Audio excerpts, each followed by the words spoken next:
Man United linked with a move for, I mean, first of all, I was calling him a left back. Then it turns out he's played a lot at right wing as well. So right wing and left back are his positions.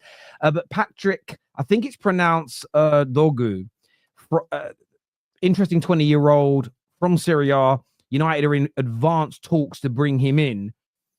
I want to go to someone first who knows anything about this young man, because I'm not going to sit here and pretend that I've been following him for years. I haven't even bought him on FIFA. Do you know what I'm saying? Like, anyone know anything about him whatsoever? Is that for Patrick? Go on. Yeah. Sorry, go on, George. Go on, George. No, I was just going to say very briefly, I know Tottenham have been interested in this guy for about the past 12 months. I've always kept my eye on and just seeing what he's doing and so on. I know he's very similar to a Dorgu in the way that he plays. He's a fullback, and the overlap can come inside, very good on the ball, attacking-wise. He can offer something, but I can't say that I've watched him enough to actually break down his game. I just know that he's a top prospect, and we've had our eye on him for a long while, so it must be a really good player to bring in.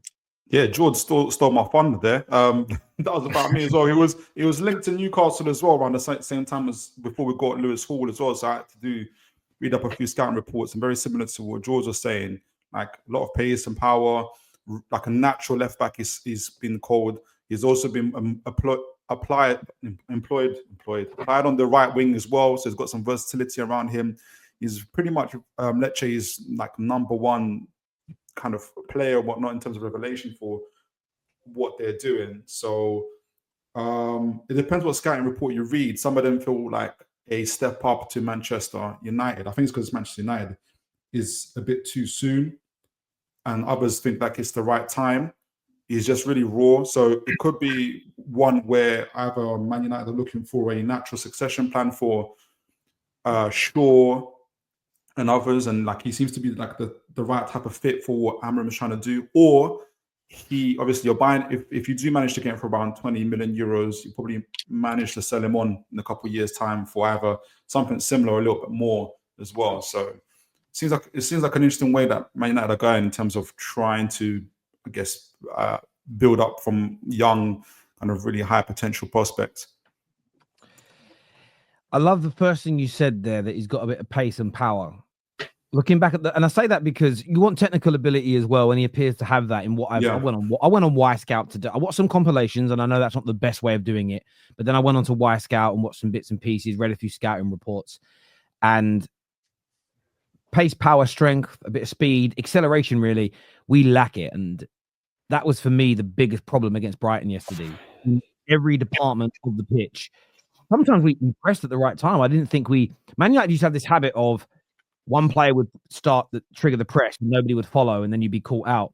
It wasn't that yesterday. We just couldn't get to the balls before them. They were just faster. It was one of them, you know, we've all been at school and been in those races where you absolutely run as hard as you could, but that fast kid just left you, and there's nothing you could do about it, right? That's how I viewed United a bit yesterday. And the girls as well, man. I was the fast kid, so I don't know. I was pretty quick, but yeah, I had. In fairness, there was a kid in my year, a year above me, called Ashley Walker. This guy in like old Reebok Classics with no grip, because like the rest of us, my poor family, this man on grass was running 100 meters in about 11 seconds. It was ridiculous in like year 9. I remember looking at it thinking, "What's the point, Dad? What is the point of me racing him? Stupid." But yeah, we need that. And again, I'm not going to sit here and wax lyrical about the player and say I know so much about him. It's going to be an amazing deal. But for me, I almost like the sort of slight obscurity. It was mentioned by Fabrizio at the beginning of the month that he's a player on a list, but it's not as though there's been heavy links. It's the usual suspect, the obvious deal, the kind of player that everybody knows Man United are going to go for because he's having a good 3 months or a good 6 months. So there's an element of that I really like, but we certainly need bodies. We certainly need more speed. We certainly need more acceleration in this side.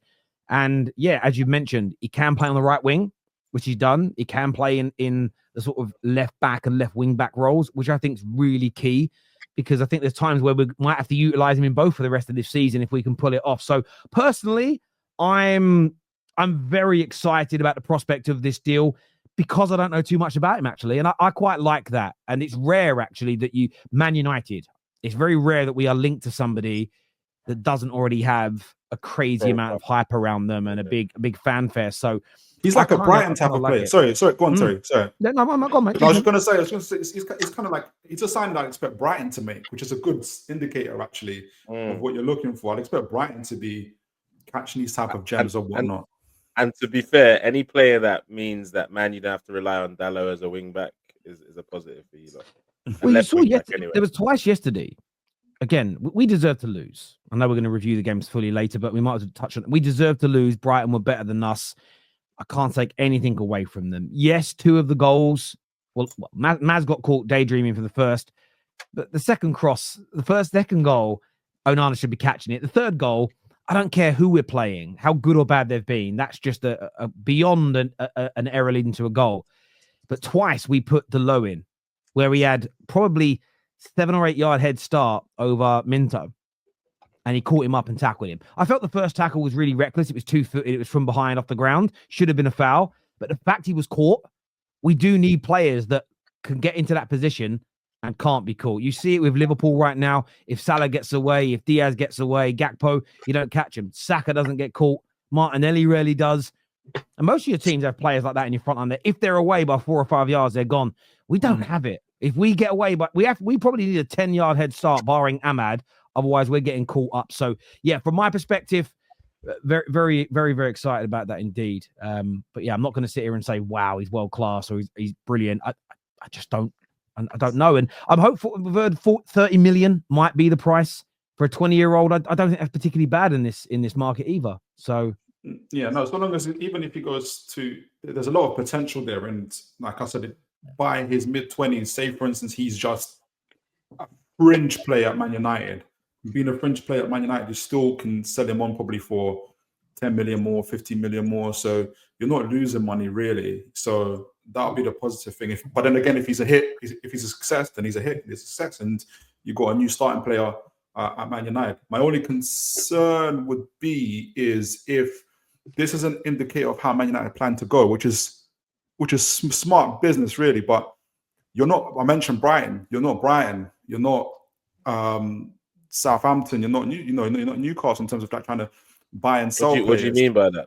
So in the sense of, it's okay for Brighton to buy players that are unknown and sell them on, and it's okay. I mean, like for instance, I'm using Lenny Euro for an example. He's a lot more known. He's a lot more prestigious, but like even his last couple of performances, the heat he's getting is insane. And if you're Patrick Dorgu or any kind of player of that ilk coming into Man United, the way the spotlight is on you is not like it is on you in Brighton, for instance. You can fail, for instance. You can not perform for a couple of games and then turn things around. At Man United, it's not the same thing. I'll be interested to see how they would progress those players. Don't you think the spotlight would have been on a player like Euro anyway for that sort of performance he had against Southampton? No, no, because Brighton, for instance, because he got cooked for 90 minutes, bro.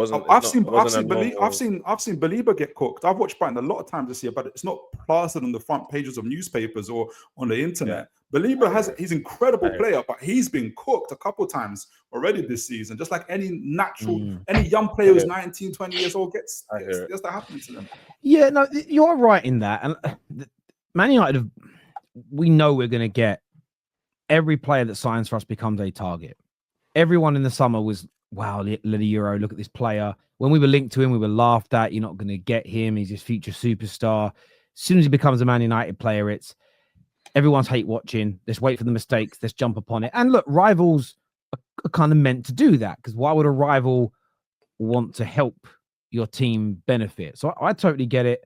I understand it. Man United fans do it to rivals as well.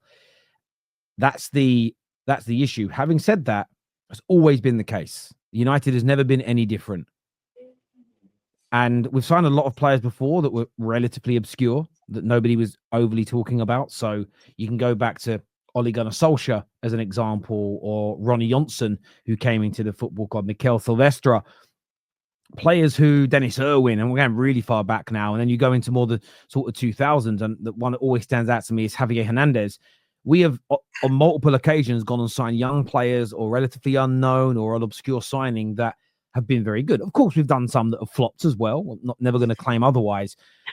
For me, this is the type of signing that was regularly done by Sir Alex Ferguson, someone that has the potential to become great. The difference between us and say Brighton, when we used to do this well, is that we wouldn't have sold Caicedo and Basuma and everybody else, Cucurella. They would all now be an established team for Manchester United, and I'm not against it. For me, I like these kind of signings.